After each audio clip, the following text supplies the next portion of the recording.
Good morning everybody. आज का topic है वेवेल प्लान और इसी पर चर्चा करूंगा। और सबसे पहले इसकी पृष्ठभूमि जान लेते हैं कि वेवेल प्लान की क्या पृष्ठभूमि थी। तो पृष्ठभूमि में हम सबसे पहले चर्चा करेंगे 1939 में जो द्वितीय विश्व युद्ध शुरू होता है और जब वो सेकेंड वर्ल्ड वार शुरू होता है, जैसे ही यह द्वितीय विश्व युद्ध रूपी महादैत्य विश्व पर छाने लगता है, उसी समय भारत का वायसराय, जो भारत में वायसराय ब्रिटिश वायसराय था, लॉर्ड लिनलिथगो, उसने कांग्रेस से बिना परामर्श किए ही भारतीय सेना को द्वितीय विश्व युद्ध में भाग लेने के लिए रवाना कर दिया। इससे जो है कांग्रेस के लोग बहुत खफा हुए और यहाँ तक कि कांग्रेस के लोगों ने कहा कि अब जो है भारतीयों को शासन की बागडोर उनके हाथों में दे दी जाए और भारतीय लोग जो है वो सेना का संचालन करेंगे और बिना भारतीयों की अनुमति के द्वितीय विश्व युद्ध में भारतीय सेना को भेजना यह सरासर गलत है, अन्याय है। और इसीलिए जो है कांग्रेस के लोगों ने, जो जवाहरलाल नेहरू के नेतृत्व में 11 प्रांतों में, यहाँ तक कि 8 प्रांतों में जो कांग्रेस की सरकार 8 प्रांतों में बनी थी, क्षुब्ध होकर के इस्तीफा दिलवा दिए। और इससे जो है आगे फिर जो है हम बढ़ते हैं तो अगस्त प्रस्ताव, इसके बाद आता है अगस्त प्रस्ताव। और अगस्त प्रस्ताव क्यों आया? यह इसलिए आया कि लॉर्ड लिनलिथगो जो वायसराय था वह भारतीयों को मनाना चाह रहा था। उसका कारण यह था कि जिससे जो है भारत में किसी प्रकार का बड़ा उपद्रव या स्वतंत्रता के लिए कोई बड़ा आंदोलन न छिड़ जाए, इसीलिए वो अगस्त प्रस्ताव लाया। और उस अगस्त प्रस्ताव का जो मेन फोकस था, मेन पॉइंट था, उसका कहना था कि भारत को डोमेनियन स्टेट का दर्जा दिया जाएगा और जो वायसराय की कार्यकारिणी मेंबर है, सभा है, जो वायसराय की जो कार्यकारिणी समिति है, उसमें जो है भारतीयों की संख्या बढ़ाई जाएगी और संविधान बनाने के लिए टाइम निश्चित किया जाएगा। यह भी बात जो आई। और जब ये अगस्त प्रस्ताव आया था तो अगस्त प्रस्ताव भी जो है यह असफल रहता है, यह भी असफल रहता है। और तब जो है कांग्रेस के लोग जो है, जिसमें मुख्य भूमिका के रूप में गांधी जी थे, और उन्होंने एक आंदोलन चलाया, व्यक्तिगत सत्याग्रह आंदोलन। और उस व्यक्तिगत सत्याग्रह आंदोलन के प्रथम सत्याग्रही विनोबा भावे थे।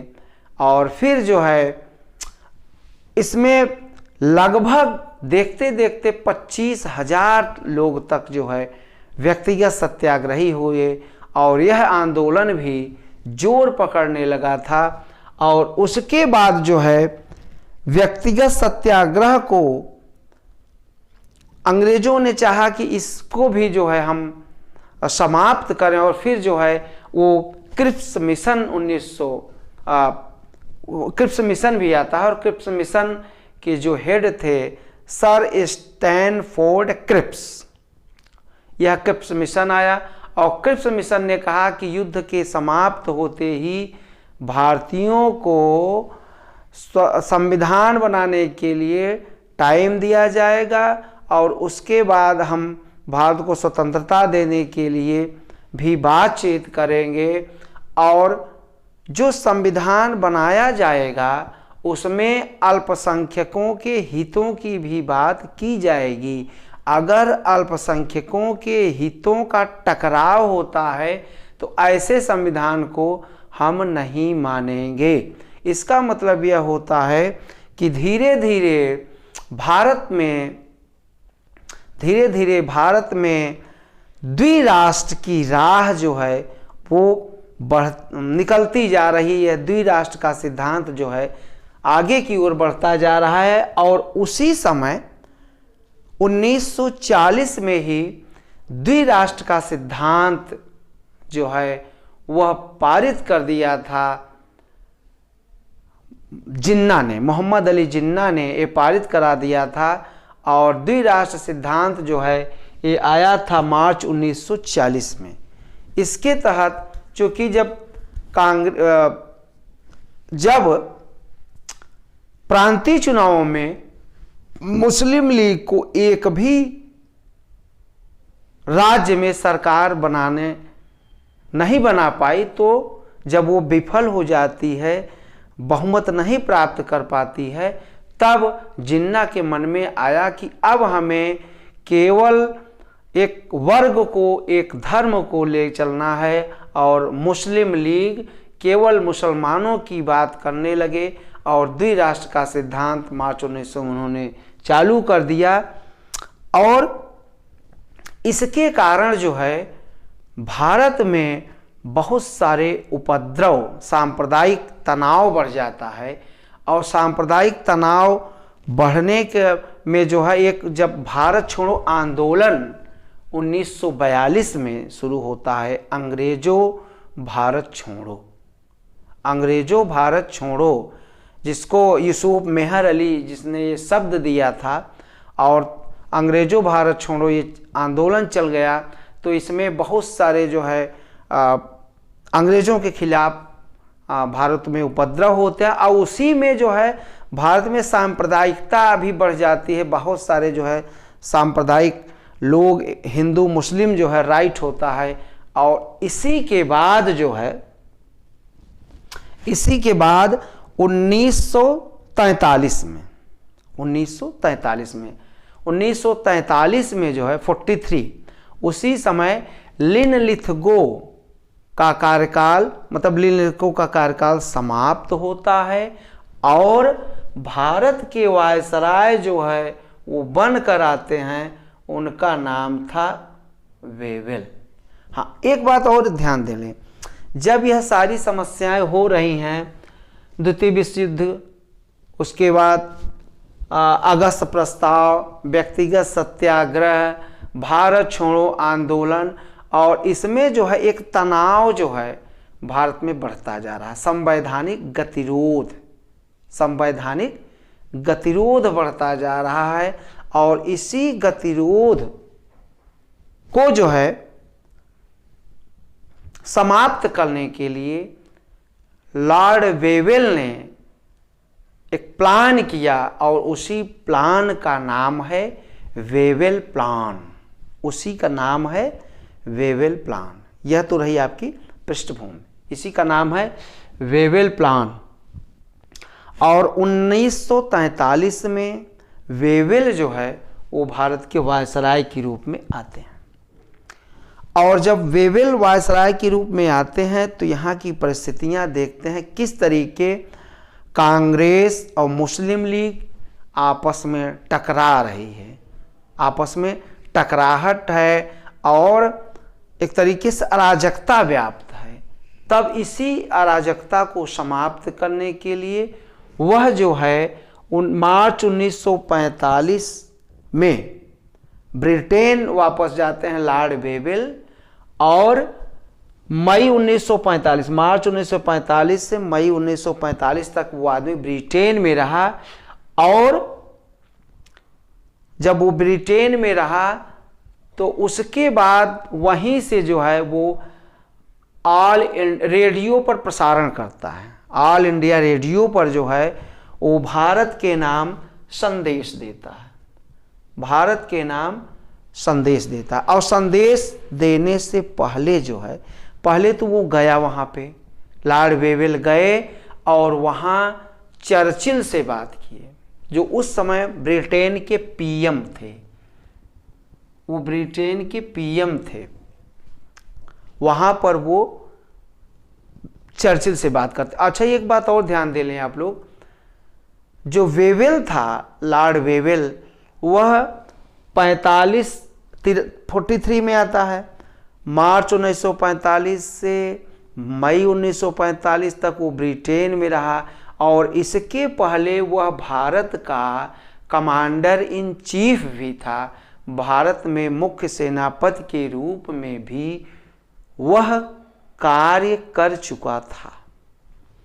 और तब जो है, जब वो वहाँ पे जाता है ब्रिटेन में, तो वेवेल जो है वो मिलते हैं ब्रिटेन के पीएम चर्चिल, और चर्चिल से बात करते हैं कि भारत में जो संवैधानिक गतिरोध है इसको समाप्त किया जाना चाहिए।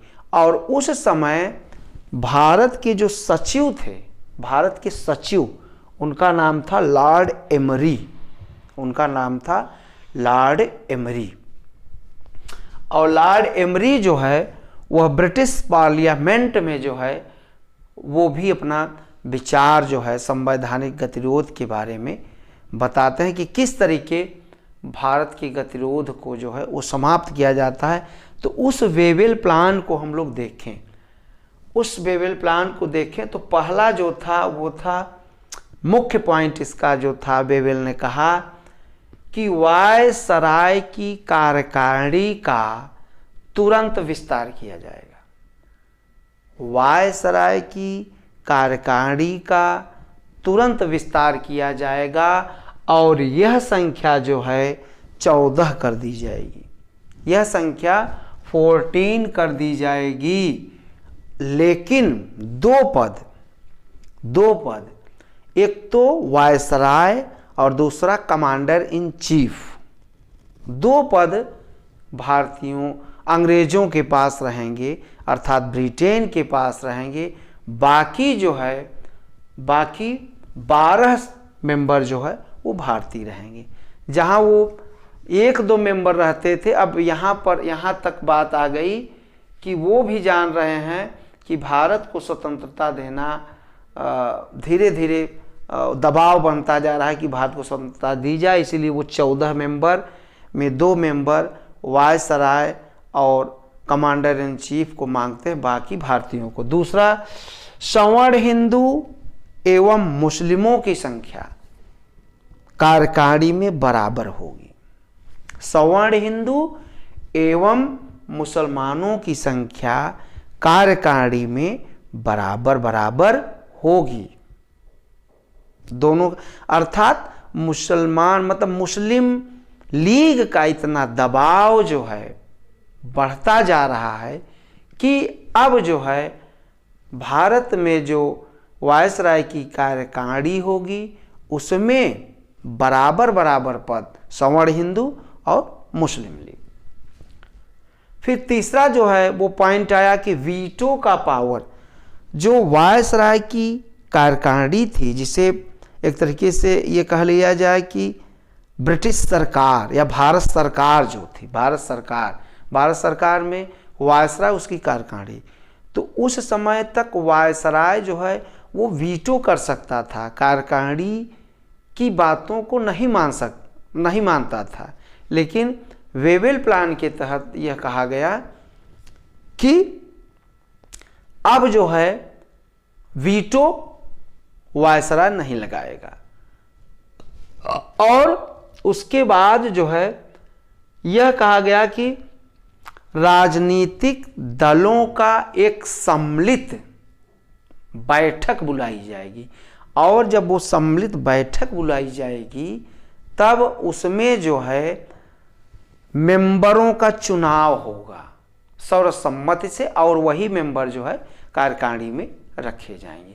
यह सारी बातें ब्रिटेन से वेवेल ने रेडियो पर प्रसारण किया, रेडियो पर प्रसारण किया और कहा कि भारत में जो राजनैतिक बंदी हैं उनको रिहा कर दिया जाएगा, उनको रिहा कर दिया जाएगा।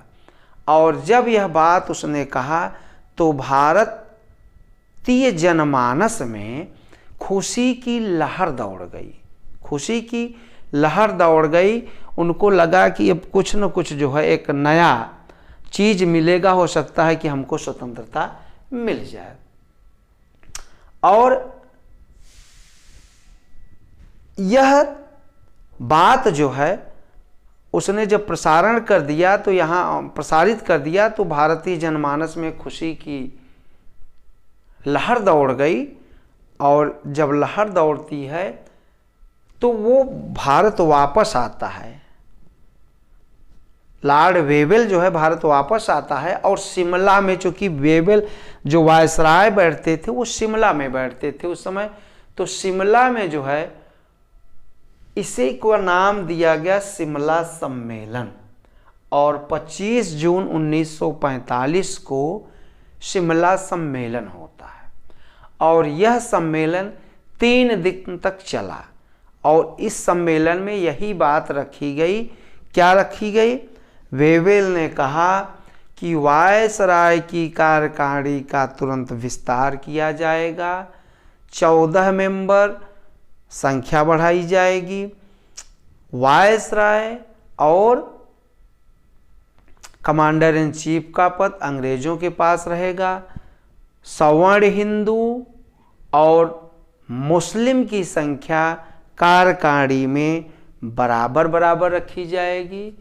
और तीसरा पॉइंट जो था वह था कि वीटो का पावर वायसराय नहीं करेगा।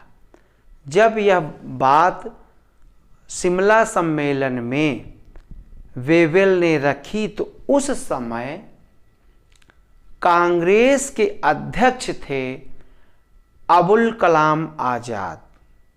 अबुल कलाम आज़ाद कांग्रेस के सबसे ज़्यादा दिनों तक अध्यक्ष रहे, सबसे ज़्यादा दिनों तक अध्यक्ष रहे। और वह जो है शिमला सम्मेलन में भाग लेते हैं कांग्रेस की ओर से, और मुस्लिम लीग की तरफ से भाग लेते हैं मोहम्मद अली जिन्ना।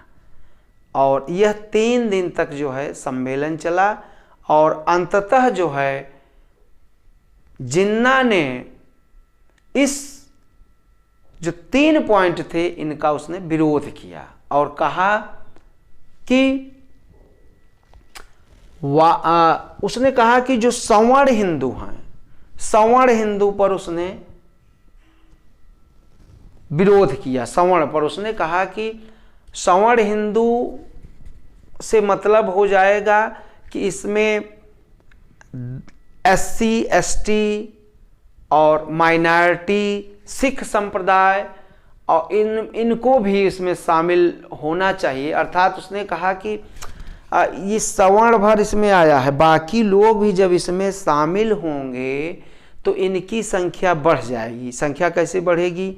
SC वर्ग, सिख वर्ग और ST वर्ग, वो लोग भी जब इसमें, और सामान्य हिंदू भी जब इसमें शामिल होंगे तो इनकी संख्या ज़्यादा हो जाएगी।